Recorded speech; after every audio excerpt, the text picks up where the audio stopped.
وہ تیرے باپ دادا نے بنایا ہے جو 1860 سے بنا ہوا ہے اجمیر شریف، کبھی اس پہ تم حملہ کر رہے ہو؟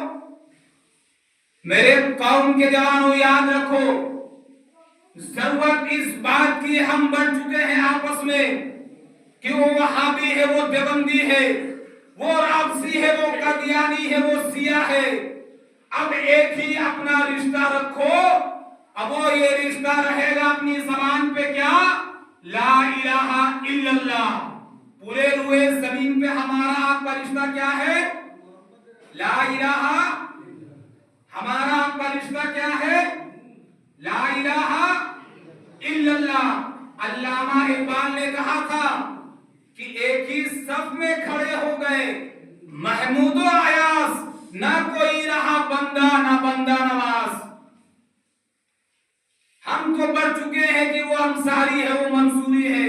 کب تک بڑھو گے؟ ورنہ گاجر مولی کی طرح کاٹ دیے جاؤ گے۔ ہندوستان کی تاریخ کو دیکھو، ان اللہ لا یغیر بقوم حتی یغیروا ما بانفسہم۔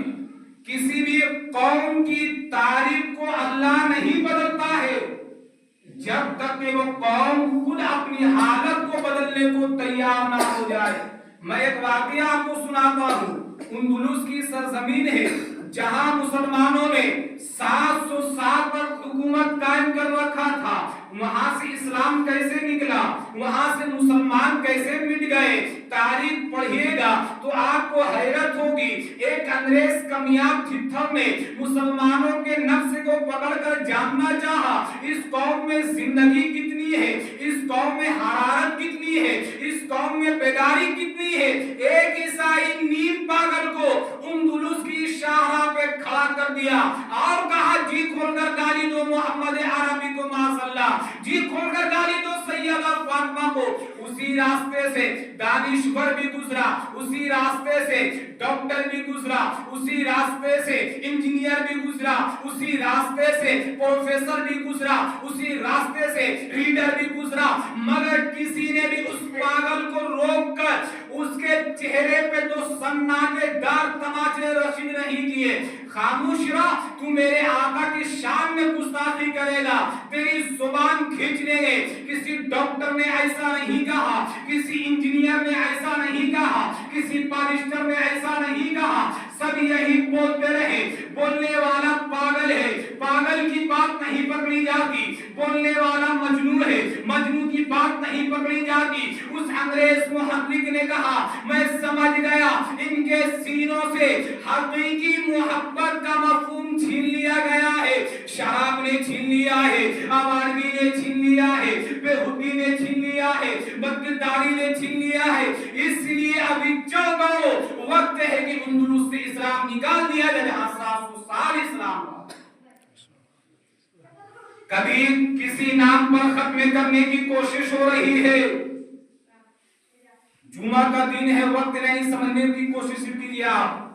کبھی القاعدہ کے نام پر ختم کرنے کی کوشش ہو رہی ہے، واشنگٹن میں بیٹھ کر تم کو تباہ کرنے کی کوشش ہو رہی ہے۔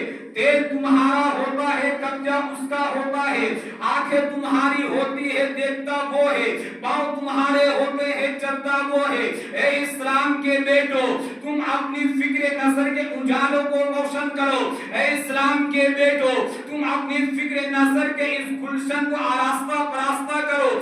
یہ تو سچی بات ہے، اگر پوری دنیا مل کر بھی پوری دنیا سے اسلام کو مٹانا چاہے گی تو کبھی تاتاری فتنے نے مندولی فوج کے ساتھ اسلام کے بیٹوں کو مٹانا چاہا تھا، مگر تاریخ گواہ ہے اسلام کے بیٹوں کی گردن بھی کٹی تھی، اسلام کے بیٹوں کا ہاتھ بھی ٹوٹا تھا، اسلام کے بیٹوں کی جانیں بھی گئی تھی، مگر کس دادا نے دریائے دجلہ کے پانی کو خون سے لال کر دیا تھا؟ ایک وہ وقت آیا کہ اسی دادا کے پوتے کو ایک اللہ والے سچے مسلمان نے اپنی نسل سے ایسا تیر چلایا کہ دادا اسلام مٹا رہا تھا، پوتا اسلام بچا رہا۔ کب بچاؤ گے؟ صرف ہم تو زبان سے کہہ رہے ہیں ہم مسلمان ہیں، مسلمان ہیں، زبان سے کہہ بھی دیا لا الہ الا اللہ تو کیا حاصل؟ دل و نگاہ مسلمان ہی تو کچھ بھی نہیں. زبان سے اقرار کرنا آب ہے اور دل سے تصدیق کرنا، دل سے ماننا آب ہے. آج ہم زبان والے سے مسلمان رہ گئے ہیں. حضرت زبیر کا میں ایک واقعہ آپ کو سناتا ہوں، سمجھنے کی کوشش کیجیے. حضرت زبیر کو کسی نے کہہ دیا یار اے زبیر تجھے کچھ معلوم نہیں. کہو کیا بات ہے؟ کہا حضور صلی اللہ تعالی علیہ وسلم کے دشمنوں کو گھیر رکھا ہے. تو نکل پڑے زبیر. پہنچتے حضور صلی اللہ علیہ وسلم کی بارگاہ میں. پہنچنے کے بعد کہتے یا رسول اللہ کسی نے ایسا ایسا کہا ہے. تو حضور صلی اللہ تعالی علیہ وسلم کا جواب سنو. حضور صلی اللہ تعالی علیہ وسلم فرماتے ہیں اے زبیر اگر میرے دشمنوں نے گھیر لیا ہوتا تو تم کیا کرتے؟ محبت کو دیکھو، زبیر کا جواب سنو. حضرت زبیر فرماتے ہیں یا رسول اللہ میں خون کی ندیاں بہا دیتا، میں خون کی ندیاں بہا دیتا یا رسول اللہ. حضور صلی اللہ تعالی علیہ وسلم جب یہ جملہ حضرت زبیر کی زبان سے سنتے ہیں تو اپنے چادر مبارک حضور صلی اللہ علیہ وسلم حضرت زبیر کے پشت کہتے ہیں پیٹھ یعنی کاندھے پر دے دیتے ہیں اور فرماتے ہیں حضور صلی اللہ تعالی علیہ وسلم اسلام کی خاطر جو بھی تلوار اٹھائے گا قیامت تک کے لیے حضرت زبیر کو سلام ملے گا. مدرسے کم تھے پہلے، خانقاہیں کم تھی مگر ہم کامیاب تھے، مسلمان کم تھے مگر ہم کامیاب تھے. ارے میری قوم کب سوچے گی؟ میری قوم کا احساس کا پرندہ کب کامیابیوں کی فضاؤں میں پرواز کرے گا؟ میرے قوم کے بیٹے کب حضرت صلاح الدین ایوبی کی تلوار اور فکر نظر کے دھار کو آگے بڑھائیں گے؟ یاد رکھنا آج اس لیے لوگ دوڑ رہا ہے. مودی آتا ہے تو پورا بھارت دوڑ رہا کی کامیابی کی بات کرے گا. اگر ملک کا وزیر اعلیٰ آتا ہے تو گاؤں و شہر ڈگر نگر سب لوگ جم پڑتے ہیں نہ جانے میرے اسٹیٹ کا نام روشن کیسے ہوگا. ارے نادان تیری کامیابی نہ مودی کے پیچھے بھاگنے پر ہے، تیری کامیابی نہ لالو کے پیچھے بھاگنے پر ہے، تیری کامیابی نہ شوبر سرین کے پیچھے بھاگنے پر ہے، بلکہ تیری کامیابی تو یہاں کے لیے جو امام رہتا ہے اور 10,000 کی تنخواہ پاتا ہے اور حی علی الفلاح کہتا ہے تو سب کو چھوڑ کر اللہ کا ہو جائے گا تو کامیابی تیری ہو جائے گی، کامیابی تیری ہوگی. آؤ چلے نماز پڑھے. تلواروں کے بھیڑ میں بھی آؤ چلے نماز پڑھے، بھوک کے ماحول میں بھی آؤ چلے نماز پڑھے، پیاس کی شدت میں بھی آؤ چلے نماز پڑھے. بازاروں کے ہجوم سے کہو ٹھہرو ہم چلے نماز پڑھے. یاروں کی دوستی سے کہو آؤ چلے نماز پڑھے. اپنی بیوی سے کہو تھوڑی دیر کے لیے چولہا بجھاؤ مصلی بچھاؤ نماز پڑھے. اپنی بیٹی سے کہو بازار سے ٹافی بعد میں لا کر دیں گے مصلی بچھاؤ نماز پڑھے.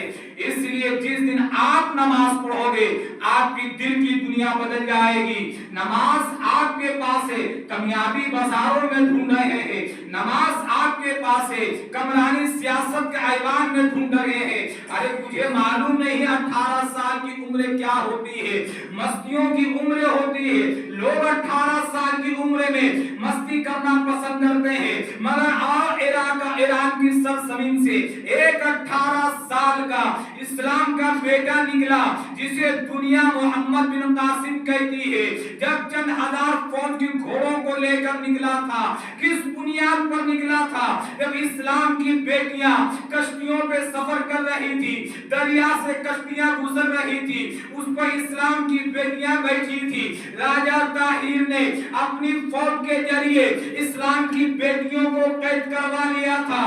اسلام کی بیٹیاں قید ہو گئی تھی. کشتی پہ سوار اسلام کی بیٹیاں چیخ کر کہہ رہی تھی کوئی مدد کو آ جا. ہواؤں کی دوش پہ فضاؤں کے کاندھے پہ سوار ہو کر آ جا. یہ غیرت مند آواز محمد بن قاسم کے چچا حجاج بن یوسف تک پہنچی. حجاج بن یوسف نے اپنے بھتیجے محمد بن قاسم کو بلایا. اب بلانے کے بعد کہا تیری عمر 18 سال ہے, تو نے ابھی اپنی جوانی کے بہاروں کو کھل کر دیکھا بھی نہیں ہے, مگر تاریخ گواہ ہے محمد بن قاسم نے جب سلبے سے عراق کی طرف لوٹنے لگے تو مسلمانوں کی بیٹیاں نہیں تھی بلکہ غیر قوم کی بیٹیاں نکلی. اب ہاتھ جوڑ کر کہتی تھی اے محمد بن قاسم تو ہمیں چھوڑ کر کہاں جا رہا ہے؟ جب سے تو نہیں تھا میں نہیں جانتی تھی عورت کی عزت کیا ہوتی ہے, عورت کا وقار کیا ہوتا ہے, عورت کا احساس کیا ہوتا ہے, عورت کا ضمیر کیا ہوتا ہے, مگر جب سے تو نے سلبے کی سرزمین میں پرچم کی صورت میں لہرا دیا, میں غیر تو ضرور ہوں مگر اپنی عظمت کو تیری وجہ سے, اپنی کردار کو تیری وجہ سے جان رہا ہوں. ایک 18 سال کا اسلام کا بیٹا